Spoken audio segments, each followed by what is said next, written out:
Hello everyone, I just want to, I don't even know how I'm going to start this video today.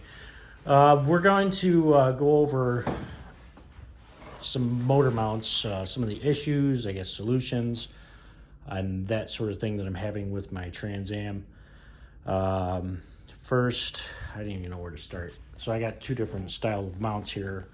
I just wanted to show you guys. So let's start on the car itself. So right now, I have a pair of, let's just get in here. It's probably easiest for you guys to see. So right here, I have a set of UMI solid small block Chevy motor mounts for 70s, 70 81 F body, and I'm not sure if they use it for other applications. But that's what I picked for my car because that's what I have. And car shop 1-inch setback plates. It's these little plates that bolt to the block here. So my issue I'm having with my car is when I bolted these in, the motor mounts to the frame, and I put the block side mounts on the engine. What happened was the mounts were actually too narrow on the frame itself, and it wasn't spaced out enough. So what I did to kind of remedy and get it in place, if you will, was I relocated. You can't see behind here, but there's another bolt hole that is the correct, quote unquote, correct place for these mounts to bolt on. It just simply wasn't working for me. And you know, with solid motor mounts, there's no fudging around with rubber, if you will. So what I did was I relocated the mount to bolt to here, but I lost all my correct bolt holes on the plate itself. And that allowed it to bolt in. I got it in now. It actually moved the engine back slightly, which is, you know, kind of cool in theory, but you know, it's just requiring me to do some work to get it to mount up correctly. I have the engine or the transmission resting on the factory cross member. It's working, or it's not fully bolted in, but it's just resting there. So that's kind of in place, if you will. So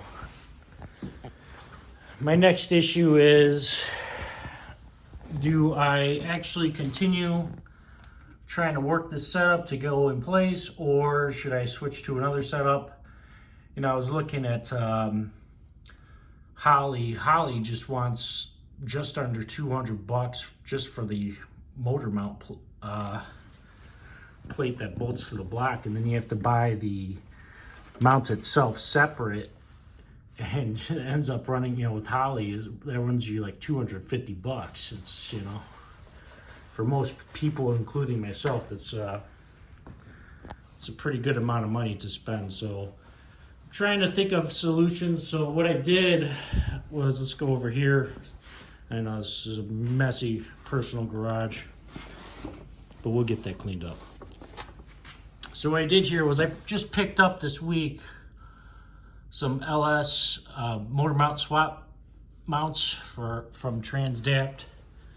They're listed for 1975 to 81 F body, Camaro Firebird, what have you.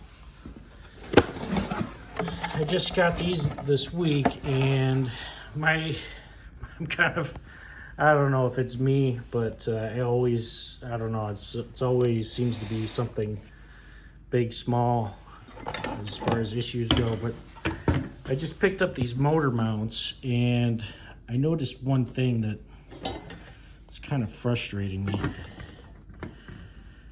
The mount itself is kind of a little bit narrow.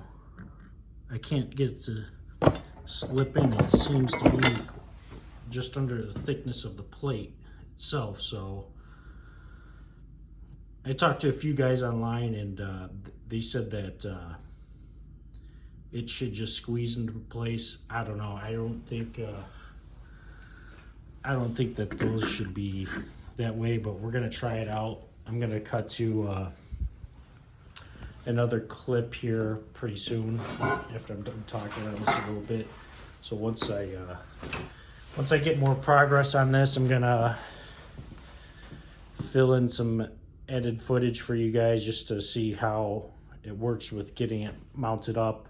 Hopefully these Trans Dapt mounts work for my situation, but we'll see.